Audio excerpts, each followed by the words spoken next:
మనకి తల్లి కానీ తండ్రి కానీ చిన్నప్పటి నుంచి చెప్తూనే ఉంటారు, నాన్న తప్పు చేయమాకు. తప్పు చేయటం మొదలెట్టామంటే మనం ఆ తప్పుల్లో సుడిగుండంలోనే మిగిలిపోతూ ఉంటాం. అప్పు చేయొద్దు. అప్పు చేస్తే ఆ అప్పు మళ్ళీ మనకు ఇంకా కంటిన్యూ అవుతూనే ఉంటుంది. ఏదో ఒక అప్పు చేసేస్తూ ఉంటాం. ఎందుకంటే ఒక్కసారి తప్పు చేసిన తర్వాత ఇంకా అది అలవాటైపోతుంది.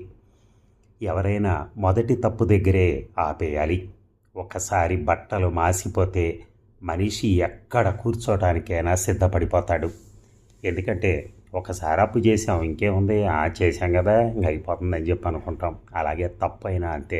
ఒకసారి తప్పు చేశాక జీవితంలో మళ్ళీ తప్పు చేయకూడదు అని మనసుని దిటవుగా మనం ఉంచుకోవాలి. అంతేకాని ఒకసారి తప్పు చేసినా ఒకటే, 100 సార్లు తప్పు చేసినా ఒకటే అంటే ఇంకా అది మనం ఏం చేయలేము అలాంటి వాళ్ళని. ఎందుకంటే ఇక ఆ జీవితం తప్పులు చేస్తూనే మనుషులకు దూరం అయిపోతాడు, ఉండలేడు.